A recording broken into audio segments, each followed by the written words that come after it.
Welcome to the Laugh Track, where we make comedy like no one is watching. Now, first off, I need to apologize to President Trump. I had predicted that he would start using religious tests in our refugee policy, would pick fights with our allies, hurt our relations with Mexico, fire a cabinet member, make foreign policy choices to favor his business interests, and get into distracting arguments about how many people actually support him. But I had thought that was all a 100 days kind of thing. Well, it turns out Trump was able to do all of that and more in a week. So I am sorry for being so wrong about your presidency. I guess I just underestimated you. Trump even managed to start a fight with Australia. Australia. Do you realize how hard you have to work to get on the wrong side of Australia? Have you heard the expression, throw another shrimp on the Barbie? Foster's, the Australian for beer. Those aren't just cliches or an ad slogan. Those are the principles of Australia's foreign policy. They are the most chill people. And for some reason, every time America gets into a war, Australia shows up to help out. So like that friend you have that you're not really sure how he makes a living, but whatever you have to move, he shows up with a truck. Think of Australia as being as affable as Canada, but without any of the sad undertones of an endless winter. But something even stranger happened in the first week or so of the Trump presidency than picking a fight with Australia. Now, this is something that is of no importance at all, but it was very unexpected. I became the target of a Twitter assault. A whole run of tweets calling me names and insulting my family after I sent some tweets raising some questions about President Trump. In a way, this is really unexpected because there was a time when I never expected to tweet. Look, I'm cool with technology. I've got nothing against it. I don't understand most of it. I don't tweet. When I talk to someone who tweets all the time, they say, I have all these thoughts, I must share them. Really? Dude, your last tweet, and I quote, was, coffee keeps me awake. Hey, I have thoughts all the time too, and most of them are about people who think they have to share their thoughts all the time. So I should tweet. I'm going to set up an automatic tweet, and every hour it's going to send out to the whole Twitter world, shut up! But then I realized coffee does keep me awake. So 5,000 tweets later, there I was, asking if the reason why Trump supported the Keystone XL pipeline is just that it was extra large. He likes huge things, after all. Huge pipelines seem to get his attention. Well, that set off a Twitter war from someone who's a big Trump fan.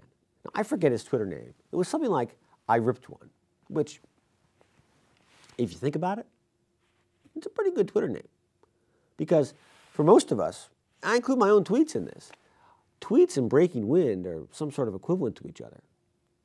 Now, most of us are just the mental equivalent, our tweets, of passing gas. Unless you're Steve Bannon. Then when you break wind, it becomes a White House executive order. Speaking of Steve Bannon, what is up with that guy? I've seen the photos of him in action in the White House. Why does he always look like a guy who got woken up at 3 a.m. by a Navy SEAL raid? But all right. Get back to the Twitter war against me. In the first week of the Trump presidency, there were massive demonstrations, officials boycotting the ceremony, judges ruling against Trump's actions, and commentators calling for Trump to be impeached. The slogan for the laugh track, comedy as if no one's watching, it's not just some tweet-sized result of passing gas. That's reality. If you want to defend Trump and you are spending any time going after me, you're kind of missing the big picture here. It would be like playing in the Super Bowl and setting up your defense to stop beer sales in the stands. So anyway, after I questioned if President Trump only supported the Keystone Pipeline because it was extra large, Trump fan and Twitter buddy, I ripped one, directed the question to me, did I like XL or BBC? Now, I've always been a big BBC fan, ever since I lived in Britain. The first time I was on the radio was being interviewed on the BBC in London. I was there when the BBC finally started offering morning television. This is a true story. The British Broadcasting Corporation realized that the British people were used to sitting and reading a newspaper in the morning at breakfast. They wanted them to sit and watch television instead. So the BBC had no idea how to do breakfast television. So they would actually have celebrities on each morning, give them a copy of the newspaper, and ask them what stories caught their eye. I mean, this comes from America, where we know how to do morning television. Television in Britain was being done in such a clumsy, ridiculous way. It was like the television professionals had the week off, except it was every week. And totally inexperienced people came in to do a television show, and the only thing they could think of was to read the newspaper on television. Those are my people. I still like to catch the BBC News when I can. But I had a hunch that maybe I Ripped One was not referring to the British Broadcasting Corporation. So I decided to search for other meanings of the acronym BBC. Oh, Urban Dictionary. BBC means big, black. Oh my.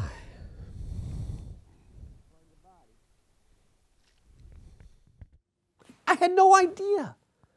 It never came up in conversation.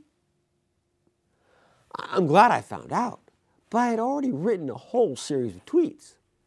Love the BBC. I'm one of those people who need a little BBC every day. When I was younger, it was a thrill to be on the BBC.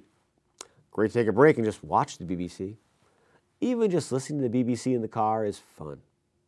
And then I really thought I would get I Ripped One with this tweet. Did you know I was interviewed by the BBC? All of this is why I should not be on Twitter.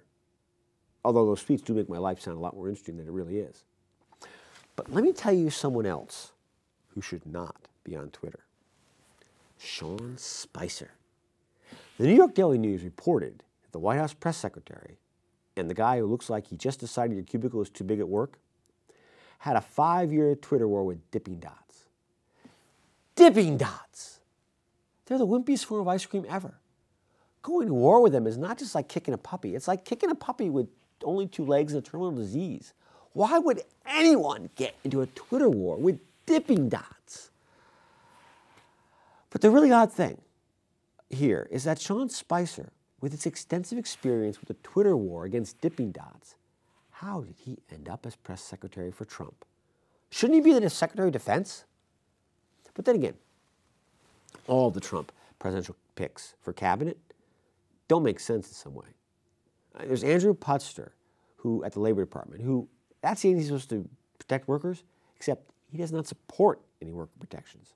Okay, you got Betsy DeVos at Education. Now, at her confirmation hearing, she did not know some basic facts about federal government and education policy. You got Ben Carson, a brain surgeon. He's in charge of housing. A guy named Mad Dog is running the Pentagon.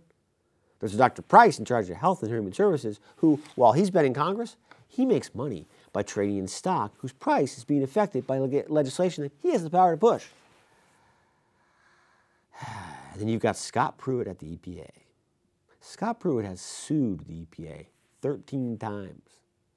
Most of those suits are still going on. And he has refused to say he will recuse himself when he runs the EPA. What we have here is a failure to communicate. Trump supporters and the rest of the world have not been able to agree on what is reality. Okay, but they also do not seem to understand what is a conflict of interest. If it's your lawsuit and then you're put in charge of responding to it, you're supposed to step back and let your deputy rule on it. That's not even some arcane legal idea. But Trump and his cabinet do not think of conflict of interest in that way. For Trump, a conflict of interest is the hypothetical case of, say, when Trump and Billy Bush want to grope the same woman. Then they would say, what we have here is a conflict of interest. Okay. But all those cabinet picks, with all of their flaws, lead to this very strange situation. Rick Perry, the guy picked for energy, is probably the most qualified person in Trump's cabinet. Do you realize how hard you have to work to have a group of people where Rick Perry is the best at anything? He ran for president against 16 Republicans. He had more executive experience than any of them. Some of them had no experience. He was one of the first to drop out. He got on Dancing with the Stars, one of the first to drop out.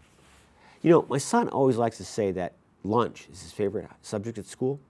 It would help his grades if they offered AP lunch as a class. Well, Rick Perry actually took a class in college called Meats, and he got a D in it. Okay, now Rick Perry does not have any qualifications for running the Energy Department, even when he puts on those Clark Kent eyeglasses. But this is a relative comparison. He's just the best of that group. And maybe this is all because President Trump only gets information off the television. He watched Rick Perry on Dancing with the Stars. Thought the dance routine showed Perry had a lot of energy. Figured an energy department would be a good fit. Saw Ben Carson get interviewed on MSNBC at his home in Maryland and thought, nice house. Oh, housing. Someone probably told him that the National Security Council is like the Imperial Ruling Council. All right. Well, Steve Bannon is the only guy he knows who could rock that Imperial Ruling Council headwear. And you want to know why Trump is convinced beyond any doubt that 3 million dead people in California voted for Hillary Clinton illegally? Trump has seen dead people do all kinds of things illegally on television. First of all, it is not extreme vetting. That is a whole separate thing that is not related to a sudden travel ban.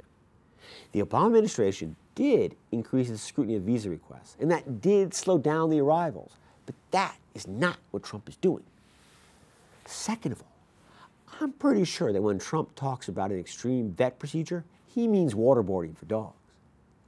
It's like Mitt Romney had an extreme view of dogs riding in cars. Well, Trump has an extreme view of vets.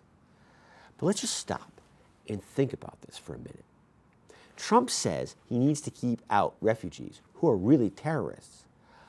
But the 7 countries he banned have never been the source of terrorist attacks in the United States. The countries where those terrorists have come from were specifically not included in the ban. Now, what do they have in common? They are the places where Trump does business and has a golf course.